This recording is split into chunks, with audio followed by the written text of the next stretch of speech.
Vítá vás kanál Noční směna.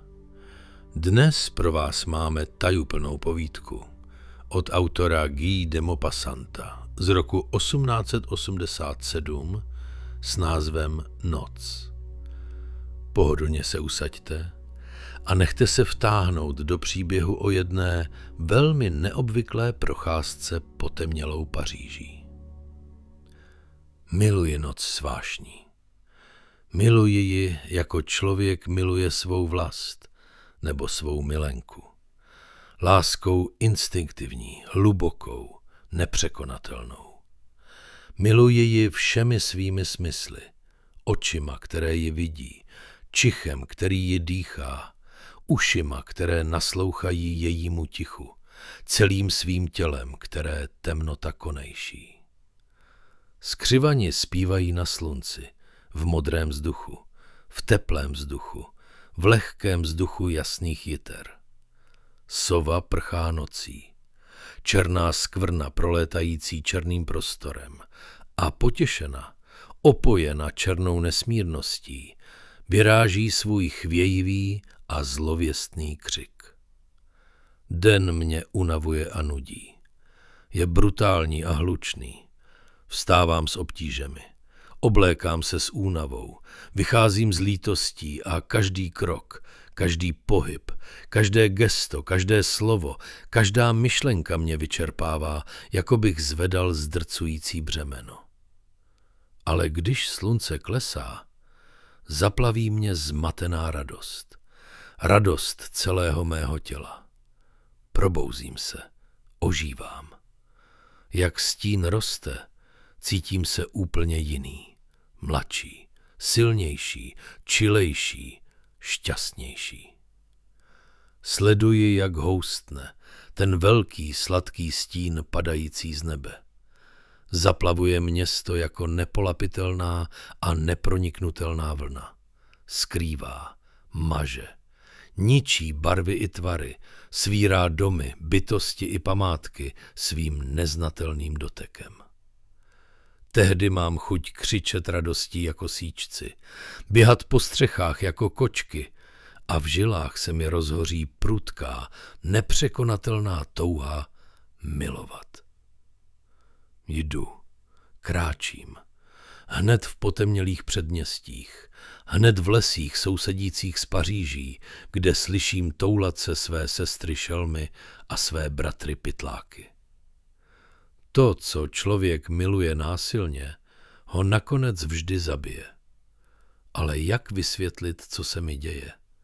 Jak vůbec dát pochopit, že o tom mohu vyprávět? Nevím. Už nevím. Vím jen, že to tak je. Tak tedy včera. Bylo to včera?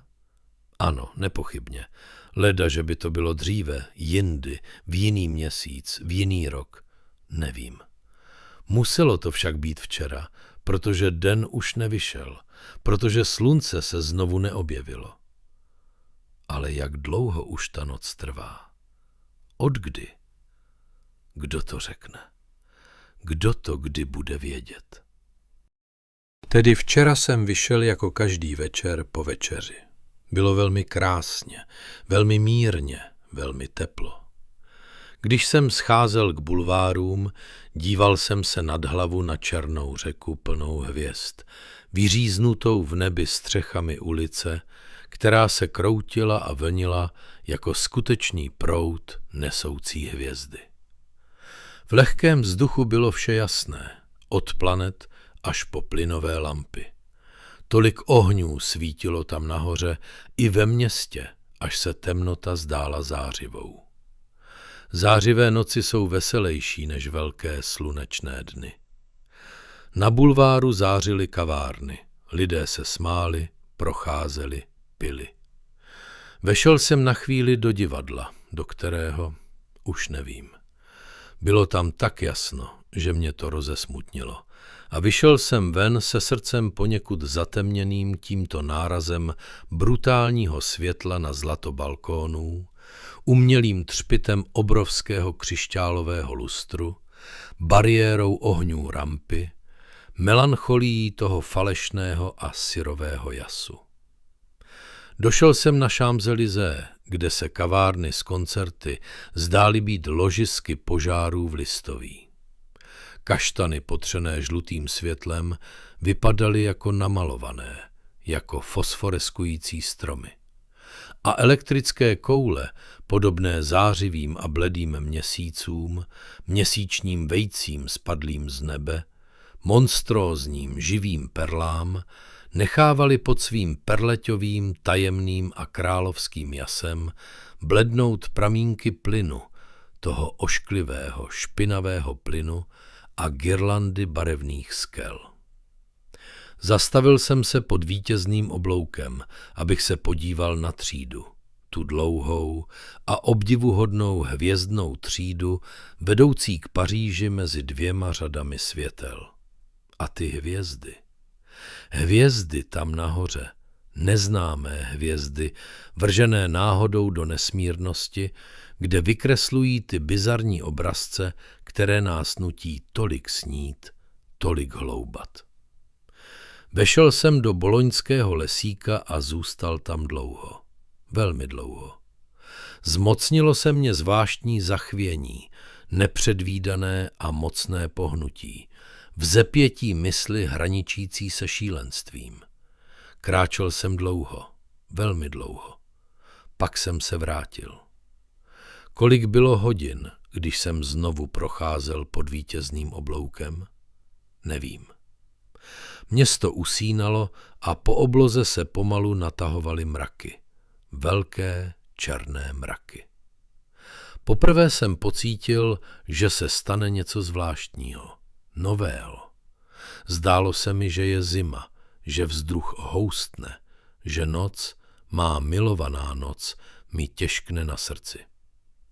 Třída byla teď pustá. Jen dva strážníci se procházeli u stanoviště fiakrů a na vozovce sotva osvětlené plynovými lampami, které vypadaly jako umírající, jela řada vozů se zeleninou k tržnici. Jeli pomalu, naložené mrkví, tuřínem a zelím. Kočí spali, neviditelní. Koně kráčeli rovnoměrným krokem za předchozím vozem, bez hluku po dřevěné dlažbě. Před každým světlem na chodníku se mrkve rozsvítily červeně, tuříny bíle, zelí zeleně. A ty vozy projížděly jeden za druhým, červené ohnivou červení, bílé stříbrnou bělí, zelené smaragdovou zelení. Sledoval jsem je. Pak jsem zahnul do ulice Royal a vrátil jsem se na bulváry. Už nikdo, žádné osvětlené kavárny, jen pár opozdilců, kteří spěchali. Nikdy jsem neviděl Paříž tak mrtvou, tak pustou. Vytáhl jsem hodinky. Byly 2 hodiny. Nějaká síla mě hnala. Potřeba kráčet. Šel jsem tedy až k Bastille. Tam jsem si všiml, že jsem nikdy neviděl tak temnou noc. Protože jsem nerozeznal ani červencový sloup, jehož zlatý génius se ztratil v neproniknutelné temnotě. Klenba mraků, hustá jako nekonečno, pohotila hvězdy a zdála se klesat k zemi, aby ji zničila. Vracel jsem se. Kolem mě už nebyl nikdo. Na náměstí Château d'Eau do mě však málem narazil nějaký opilec a pak zmizel. Chvíli jsem slyšel jeho nerovný a zvučný krok. Šel jsem dál. U čtvrti Montmartre projel fiakr mířící k Séně. Zavolal jsem na něj. Kočí neodpověděl. Poblíž ulice Drouot se potloukala nějaká žena. Pane, poslouchejte přece. Zrychlil jsem krok, abych se vyhnul její natažené ruce. Pak už nic. Před vodevillem prohledával strouhu hadrář. Jeho lucernička se vznášela těsně nad zemí. Zeptal jsem se ho, kolik je hodin, dobrý muži? Zavrčel. Co pak já vím, nemám hodinky. V tom jsem si náhle všiml, že plynové lampy zhasly. Vím, že se v tomto ročním období kvůli úspoře zasínají brzy, ještě před úsvitem.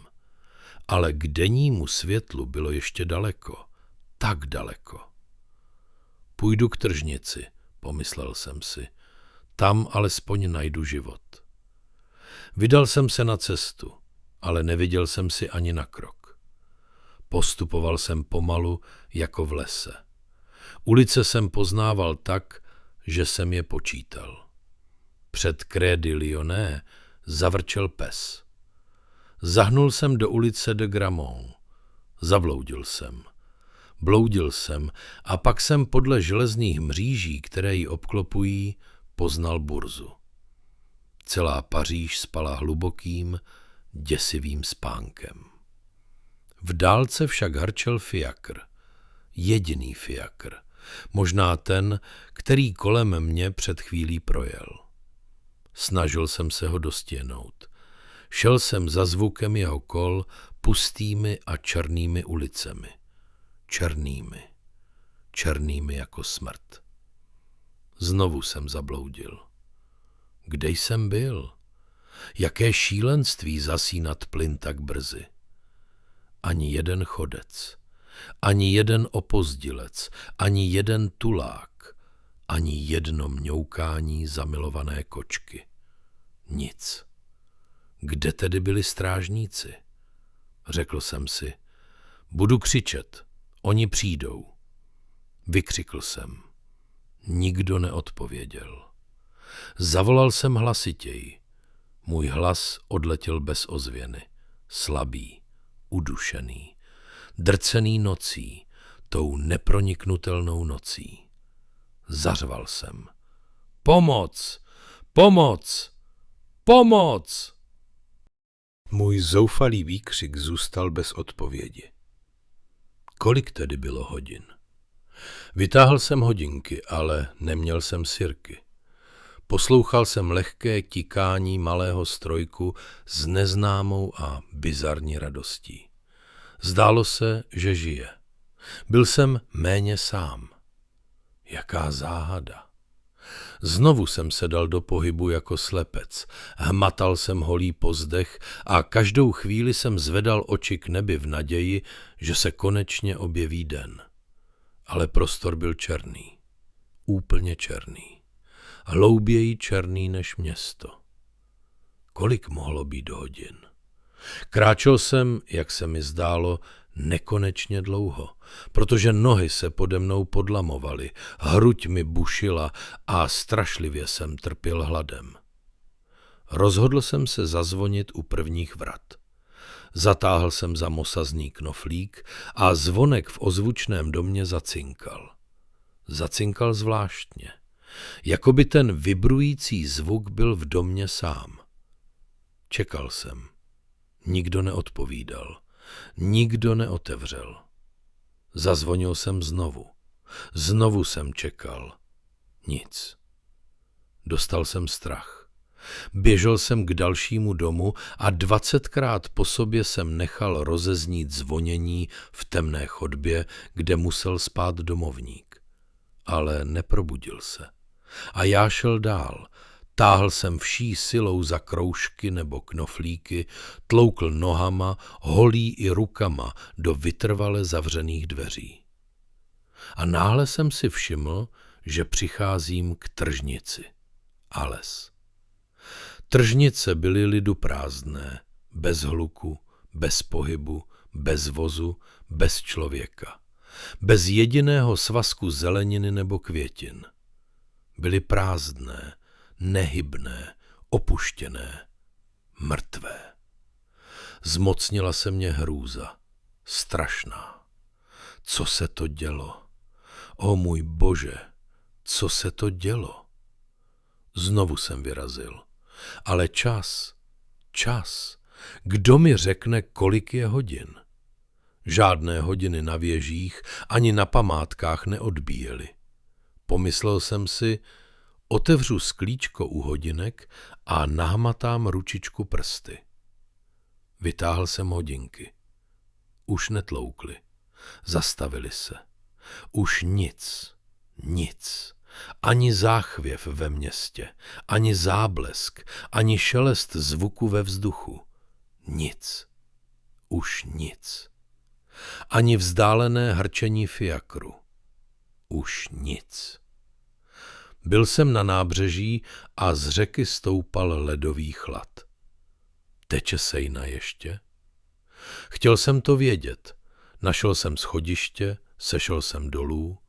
Neslyšel jsem proud vřít pod oblouky mostu. Ještě schody, pak písek, báno, pak voda. Ponořil jsem do ní paži. Tekla, tekla, studená, studená, studená, téměř zamrzlá, téměř vyschlá, téměř mrtvá.